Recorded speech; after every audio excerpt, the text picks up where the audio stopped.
Okay. Have my wife hold the camera because I can't drive and hold the cameras. That's not dangerous. That's not safe. That's dangerous. Hashtag very dangerous. But for this nostalgia video, I am driving on 280 from Redwood City to Skylawn Memorial Park, where my family is buried, minus my mom, but I mean, mom's family, 3 grandparents and an uncle. And so I figure I'd just document the whole drive. So if one day my kids will come up here and I'm dead and gone, they can know how to get there. Plus it's pretty. So you have to bear with me for this part, because this is kind of the boring part here. But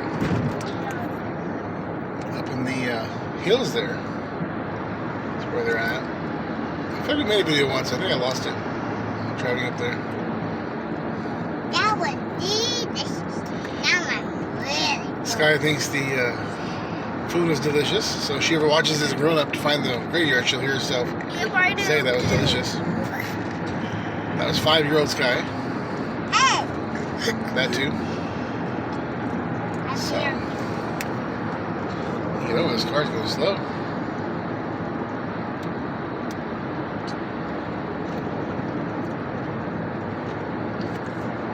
Alright, let's move. Oh, well, we're moving around me, never mind.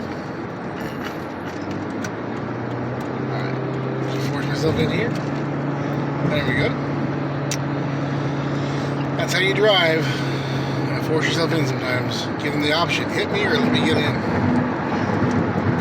It's good driving advice. They'll almost always let you in.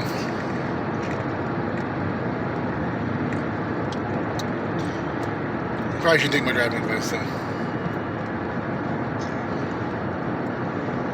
Edgewood Road is coming up. When I was a kid, my Sunday school class, my teacher, I had a bunch of different teachers, but one teacher was Mr. Azevedo, and I don't remember his first name now. Tony Azevedo. I do remember his first name.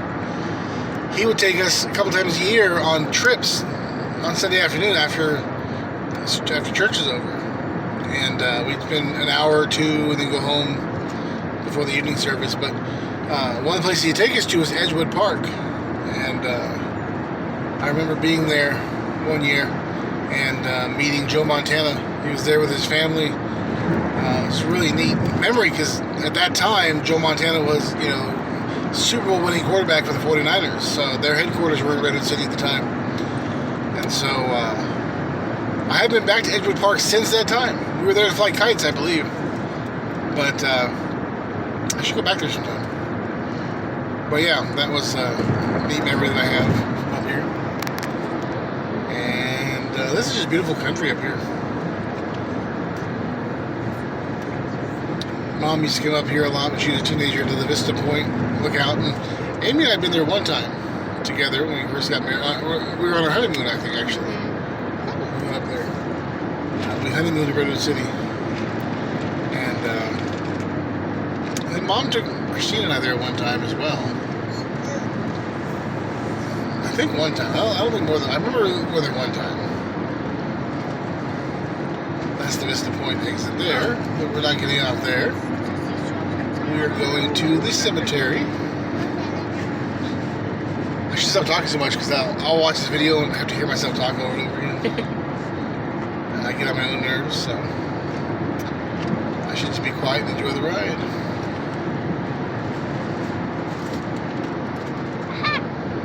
Aha.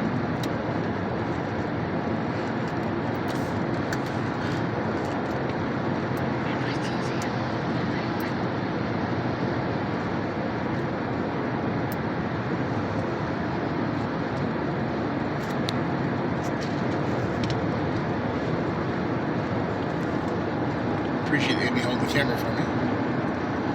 I'll probably do a couple videos just driving around Redwood City talking about memories, because there's so many places I remember from childhood that I can't just stop and make videos of each and every one of them, or else it would take me months and months and months to go through.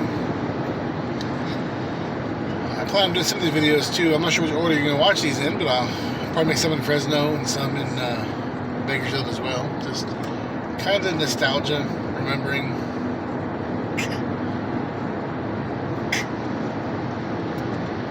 I think it's important to look to the future while remembering the past. And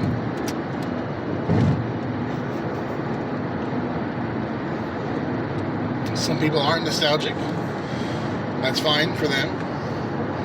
I am, as one friend termed it, the most nostalgic person she'd ever met. I'm okay with that. I grew up watching old TV shows. I grew up in the 80s watching shows from the 60s and the 70s. Looking through old photo albums. And since my grandma never moved, they stayed in the same house for 40 years, I got to see the house change through decades and over time, and see things as, you know, places my mom would show us as she went as a teenager and stuff. So I was able to see things from her eyes from the past. So it just kind of grew up, it was kind of in me to be nostalgic.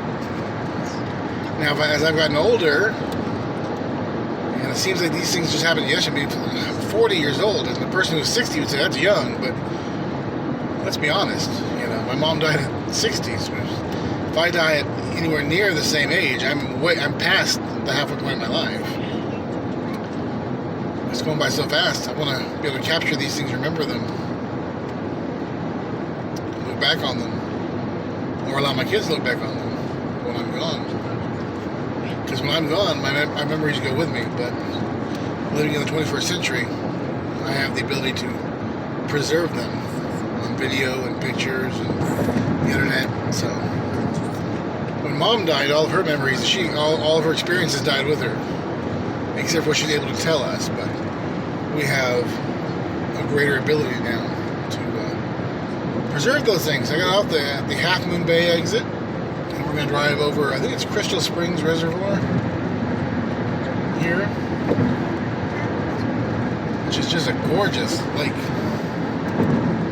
Gorgeous, gorgeous, gorgeous.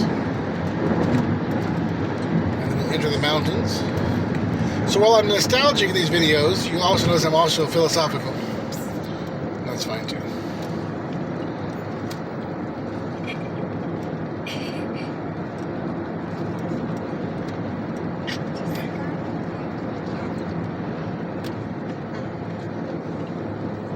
It's amazing, the past, everyone's life experiences died with them. Their memories, things that were special to them. We live in an age where that doesn't have to be anymore. I could die anytime and make, you know, I have videos on YouTube, and I have a website, and I have podcasts with audio of myself that my family can listen to and enjoy for many, many years. And so it's just neat that we have this ability now that even when they put me in the ground, my memories, my experiences, my thoughts on things can go on. Rather interesting. Am I the only one? No? We get too philosophical there? Sorry. No, you're fine. I think it's amazing. I would love a video of my dad when I was a kid just driving around talking to me. Or my grandpa, or my grandmother, or my mom.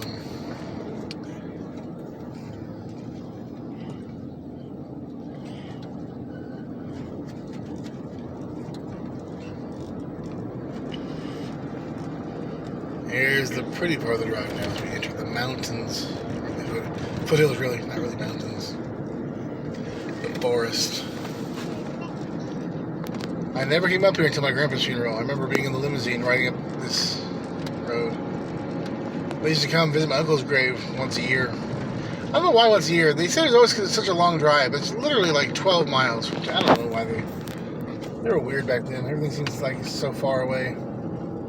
But anyways, they come visit once a year, but I'd stay with my great-grandma and she'd babysit us.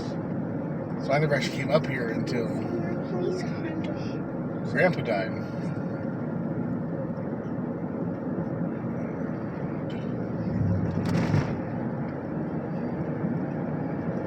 I'm trying to get over from Half Moon Bay.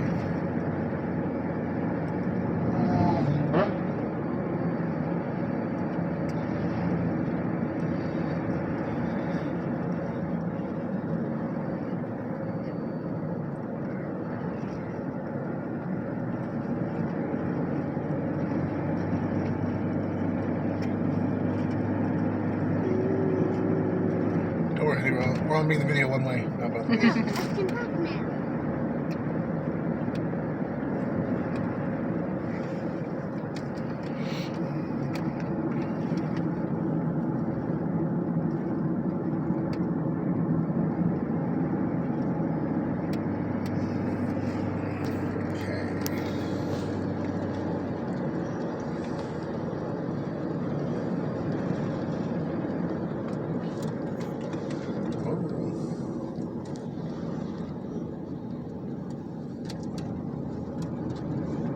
almost there.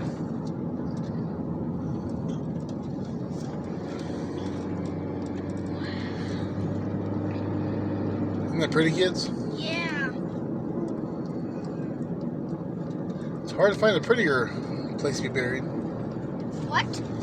Buried in the forest? At the cemetery. But it is a long drive up here if you're going to come visit on a regular basis. Actually, my mom's grave is just right by her house, and it's a 5-minute drive and right off the road, so that's kind of a nice thing. Not so far, like, out of the way.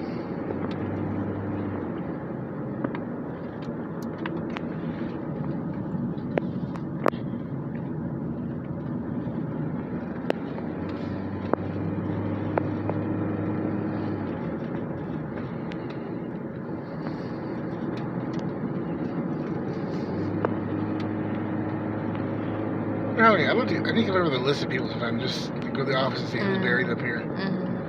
I know some, but I'm very curious.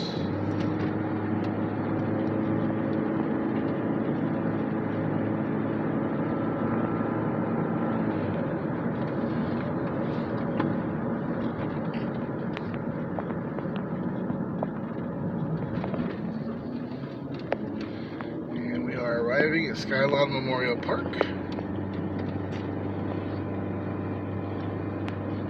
I'm going to let Amy hold the camera. I'm going to walk around the car, come around to her side and get the camera. And first gate right here. Actually, I'll probably give you here and just walk around with it.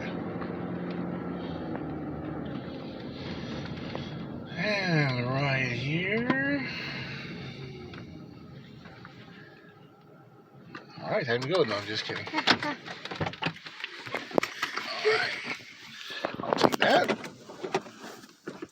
Sorry for the bumpy. Just want to get out of the car. Oh, that smell is so pretty up here. Look at this beautiful cemetery. Oops, you probably look at the sky. Sorry about that.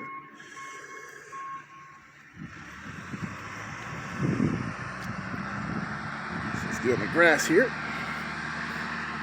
And Grandma and Grandpa and Uncle Rick's are just a few rows up here.